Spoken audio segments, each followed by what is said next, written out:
Hi everyone, I'm Stacey Howard, the School Games Organiser for the Selby District in North Yorkshire. I'm a traditional 3 days a week SGO covering 50 schools, and on my 2 days off I work at my local nature reserve with the primary schools. My host school is a small secondary school, just 50 pupils in Year 7, and they approached me to see if as an SGO I could help with some of the elements they needed to achieve Eco Schools status. Of course, having just had our school games update with the new eco-friendly value, I was happy to help and start planning. I naturally went onto our dashboard to look at the sustainable leaders resources, but I really didn't want this to be a let's sit down and go through a PowerPoint presentation kind of lesson. I really wanted to inspire and motivate these pupils along with getting them moving and learning.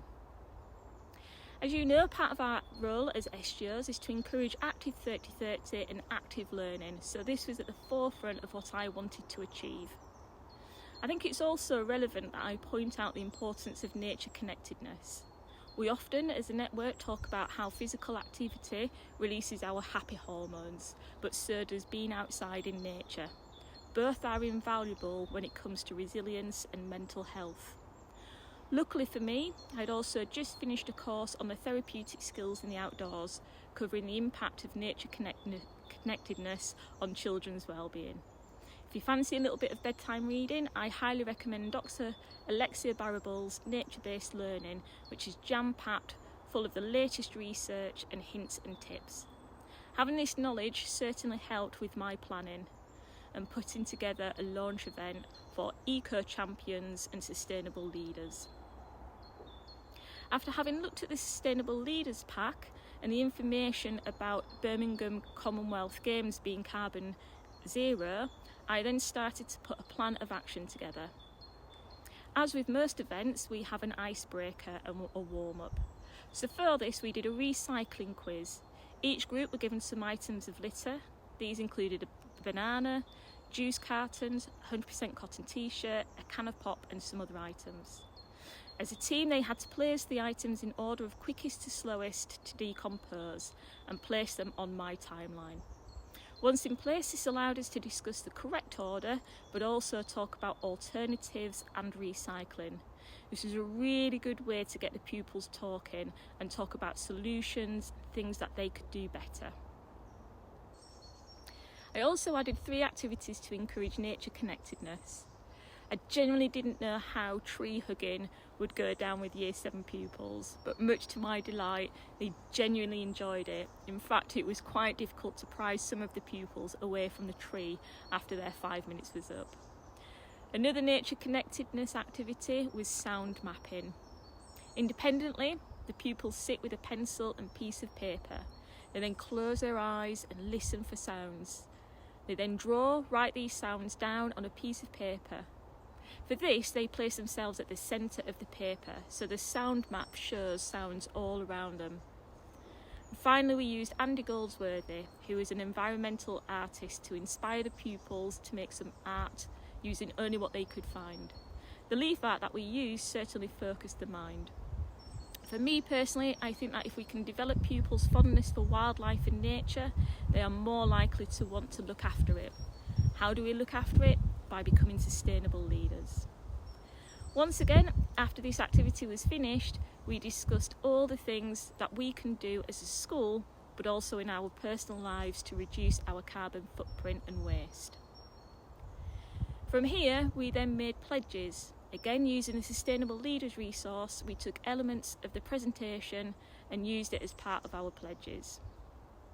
Next steps, the schools are now continuing with their journey to achieve Eco Schools, of which all of those pupils and some Year 10 mentors are all part of. Their first project was to organise Recycling Wednesdays. This is an after-school club where they collect all the waste materials from every classroom and recycle them. Each classroom has different bins to use. They are also linking into other subject areas such as science to help with the bee project, which will be about seed bombs, bee garden, and how all that comes together with pollination. Where do we come as SGOs? Whenever we now plan an event with local primary schools, we add an eco element to that event. Do they need to print out the rules? Do they need to print out score sheets? Do we need all the lights on? Have all the pupils brought refillable water bottles, etc.? And we are also keeping an eye on the Planet Earth Games website, as the pupils are interested in participating in some of the challenges they will be offering later in the year.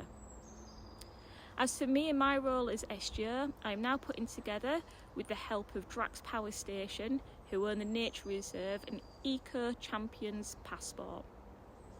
This will be aimed at Year 5 and 6 pupils and will include the same 2-hour launch event that we did as our pilot. The pupils will be given a passport that contains 5 activities for them to complete. The activities cover litter, waste, biodiversity, energy and the school grounds. The passports will be digital, so they don't need printing out, and once they have completed the activities, the pupils will be invited to a reward day at the Nature Reserve, where they will participate in some more nature connectedness activities and some team building events, ending the day with a toasted marshmallow.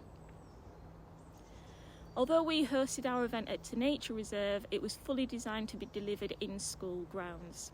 I appreciate that we are very fortunate to have a nature reserve on our doorstep that we could use for added inspiration. Nothing inspires the pupils like seeing the roe deer and the fox in person. However, moving forward, the launch event will always be within a school grounds. Believe it or not, even here in North Yorkshire, I have some schools with no green spaces, and therefore some of the activities will need a rethink. The tree hugging will be replaced with the bee waggle dance. I'll spray some different scents around the school grounds, one for the male bees, one for the female bees.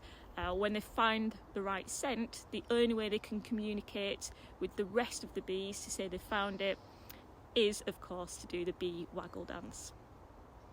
As for the natural materials artwork, this will turn into healthy homework, to spend the weekend collecting leaves and pine cones, etc., to bring into school and create a Neil Buchanan style art attack. We are just at the beginning of our journey, but I hope some of the ideas that I've shared will be suitable for you to use and run with for your own areas. I'm happy for you to get in touch and share the resources, and once the Eco Champions Passport is available, it will be on our website.